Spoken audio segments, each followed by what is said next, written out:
Senator Miriam Defensor Santiago didn't look like she was battling stage 4 lung cancer as she dished out her usual jokes before delivering a speech at a realtors convention where she took the opportunity to take a swipe at certain government officials and institutions hounded by corruption allegations.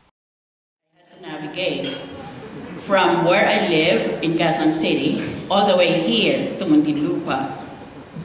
You know that it's an entire epic journey to come from Quezon City, passing Makati. Kasi baka may madaanan kang pulis. Kaya ng pulis, naghihingi siya, patayo siya ng bahay, hingi siya ng pera para pambayad sa bahay niya.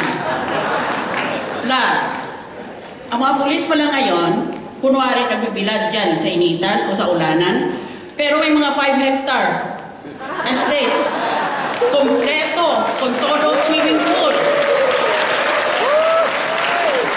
naka-landscape. After that dig at the PNP chief, Santiago then proceeded to deliver her jokes to the delight of the crowd. Diba nagbibenta kayo ng mga house? Oh, sino sa inyo nagbenta ng House of Representatives? Makakatikim sa akin ng suntok yun. She also talked about the story of a realtor, an architect, and a politician debating as to who has the oldest profession. Sabi ng realtor, sa amin ang pinakamatandang propesyon. Ang sabi sa Bible, the Lord God placed Adam in the Garden of Eden to tend and watch over it. Si God ang unang realtor. Sabi ng architect, mali ka.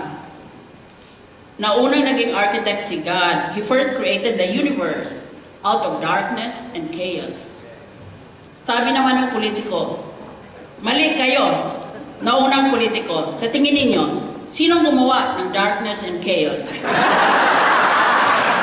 And then the senator had another story about a married couple who bought a haunted house. Ganyan na Senado, talagang haunted. Papasok ka palang, tatayo ng buhok mo. Lumapit itong mag-asawang ito sa isang pari para magpa-blessing ng bahay upang mawala ang masamang espiritu. Nagpasalamat ang mag-asawa sa pari, pero dahil kakabili lang nila ng bahay, wala silang mabigay na donasyon sa pari. Sinabi ng pari sa mag-asawa, bayanan ninyo ako sa sunod na linggo. Kung hindi, mariripossess ang bahay ninyo. Nung bata ako, umakyat ako sa bubong ng bahay namin. Hindi ako kinaya ng bubong namin, kaya nalaglag ako.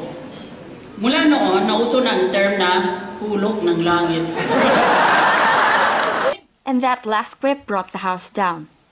This is Julian Lovedes, who's of Enquirer.net, reporting.